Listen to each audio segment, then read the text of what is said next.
आइए उन देशों के बारे में चर्चा करें जो अपनी रशियन ब्यूटीज के लिए मशहूर हैं। ईस्टर्न यूरोपियन नेशंस जो अपनी स्लाविक ब्यूटीज के लिए जाने जाते हैं। इसमें रूस के साथ साथ यूक्रेन, बेलारूस और बाल्टिक तिकड़ी, लिथुआनिया, लातविया और एस्टोनिया शामिल हैं। इन देशों के सामने एक कॉमन चैलेंज ये है कि इनकी फीमेल्स को मेल्स की कमी की वजह से शादी करने में परेशानी का सामना करना पड़ता है। मजाक में ही सही, लेकिन संजीदगी के इशारे के साथ कुछ रूसी औरतों ने सुझाव दिया है, शायद हमें पॉलीगमी के बारे में सोचना चाहिए। तो सवाल ये उठता है कि इस दुनिया से सभी रूसी मर्द कहाँ चले गए हैं?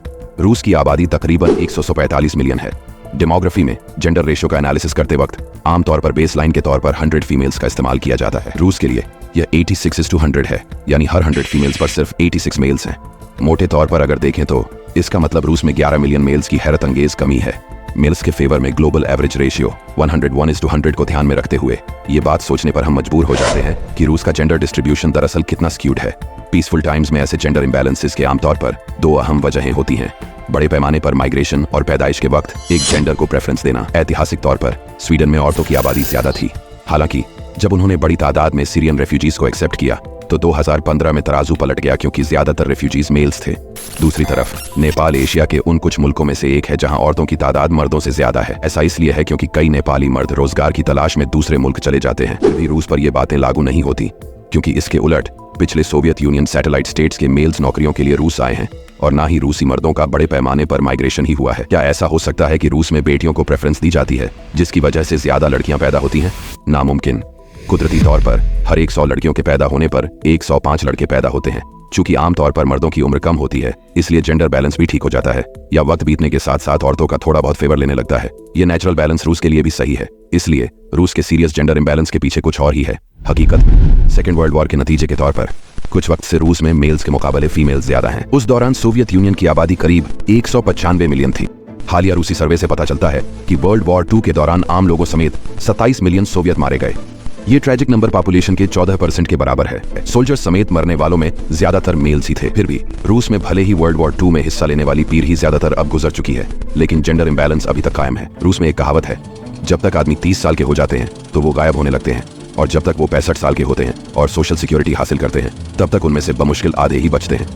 ऐसा मालूम होता है कि रशियन मेल्स की लाइफ एक्सपेक्टेंसी बढ़ रही है, लेकिन कोविड-19 पेंडेमिक का सामना करने के बाद ये गिरकर 64.7 ईयर्स हो गई। ये अमेरिकन मेल्स के कंपैरिजन में 11 साल कम है और इंडियन मेल्स से भी 5 साल कम।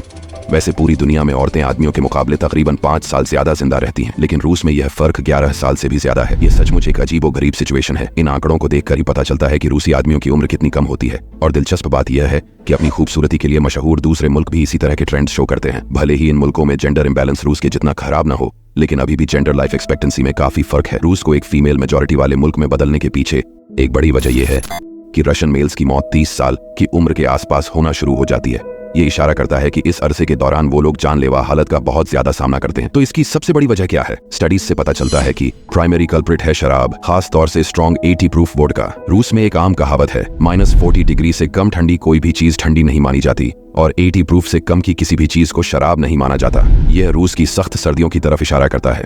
इस ठंड के दौरान स्ट्रॉन्ग वोदका से खुद को गर्म करना एक लंबे वक्त से चला आ रहा रशियन ट्रेडिशन रहा है। इसीलिए रूसी आदमियों के बीच ये कहा जाता है कि कोई बीवी के बिना रह सकता है, लेकिन वोदका के बिना नहीं। जब से वोदका, जो जार्स के लिए रिजर्व हुआ करती थी, 17th सेंचुरी में पीटर द ग्रेट की हुकूमत के दौरान आम लोगों के लिए खोल दी गई। इस तरह इस सब की जड़ है बेतहाशा पीना। ऐसा माना जाता है कि रशियंस दुनिया के सबसे ज्यादा शराब पीने वाले लोग हैं, जो पर पर्सन सालाना तकरीबन 4.75 गैलन शराब पीते हैं। WHO का कहना है कि शराब की कोई भी क्वांटिटी हमारी सेहत के लिए नुकसानदेह है। WHO ने खबरदार किया है कि पर पर्सन सालाना 2.1 गैलन से ज्यादा शराब पीना जिंदगी के लिए बहुत बड़ा खतरा हो सकता है।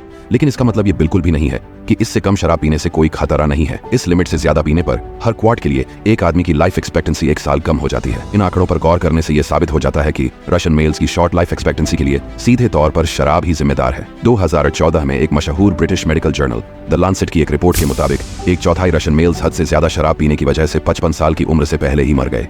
जब शराब पीने से रिलेटेड बीमारियों और ड्राइविंग अंडर इन्फ्लुएंस जैसे एक्सीडेंट्स के आंकड़ों को जमा किया जाता है तो रूस में अल्कोहल रिलेटेड मौतें सालाना तकरीबन 5 लाख को पार कर जाती हैं। WHO के मुताबिक 1/3 रशियन मेल्स पर शराब की लत का अंदेशा हो सकता है। और सबसे चौंकाने वाली बात है कि 75% से ज्यादा टीनेजर्स शराब का इस्तेमाल करते हैं। स्मोकिंग और हद से ज्यादा शराब पीने की लत रशियन मेल्स की जिंदगी को छोटा करने वाले मेन कल्प्रिट्स रहे हैं। हालांकि सिचुएशन में कुछ सुधार हुआ है, लेकिन 2010 के दौरान सिगरेट की खपत के लिए रशिया टॉप कंट्रीज में से एक था। आधी बालिग आबादी स्मोकिंग करने वाली थी और अकेले मेल्स में ये बढ़कर 65% से ज्यादा हो गई थी। हैरत की बात है कि मॉस्को में 65% मेल टीनेजर्स स्मोक करते हैं। रूस में सभी मौतों में से 17% स्मोकिंग से जुड़ी थी। हर साल तकरीबन 4 लाख लोग स्मोकिंग रिलेटेड वजहों से मरते हैं। शराब और सिगरेट के अलावा भी ऐसे कई रीजंस हैं जिनकी वजह से रशियन मेल्स की जिंदगी कम हो जाती है। एक इंपॉर्टेंट फैक्टर ट्रैफिक एक्सीडेंट्स हैं।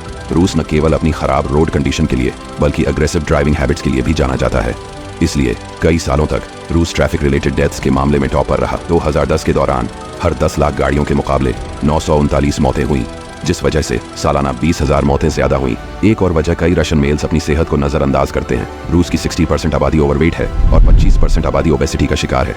सेहत में इस खराब बदलाव का ताल्लुक कैपिटलिज्म की वजह से उभरी इकोनॉमिक डिस्पैरिटीज की वजह से है। जैसे जैसे वेल्थ गैप बढ़ता गया, लोअर इनकम वाले लोगों ने सस्ते और कम हेल्थी प्रोसेस्ड फूड्स खाना शुरू कर दिए, जिससे मोटापे की दर बढ़ रही है। ओबेसिटी से जुड़े हेल्थ रिस्क्स के बावजूद कई रशियन मेल्स इसके खतरों की तरफ से अनजान बने रहते हैं। कुछ रशियन मेल्स के बीच एक माचो कल्चर भी मौजूद है जो रिस्क लेने और एडवेंचरस बिहेवियर्स को ग्लोरीफाई करता है। इस बारे में इंटरनेट पर ढेरों मीम्स और वीडियो मौजूद हैं।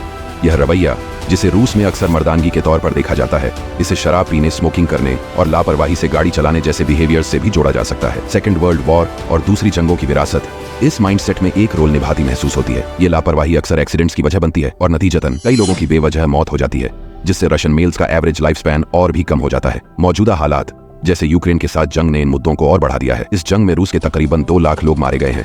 इसके अलावा ड्राफ्ट से बचने के लिए 10 लाख से ज्यादा रशियन मेल्स मुल्क छोड़कर भाग गए हैं, जिनमें से 10% आईटी सेक्टर में है। यह ब्रेन ड्रेन मुमकिन तौर पर एक ऐसा नतीजा है जिसके बारे में पुतिन ने सोचा भी नहीं होगा। कई रूसियों के लिए जंग के तनाव और इसके इकोनॉमिक इंप्लीकेशन से निपटने के लिए वोदका बुनियादी जरूरत बना हुआ है। शराब पीने से होने वाली बीमारियां और हादसे शायद रशियन मेल्स में ज्यादा मौतों की वजह बनेंगे। नतीजतन रूस में जेंडर इंबैलेंस आने वाले दिनों में भी जारी रहेगा।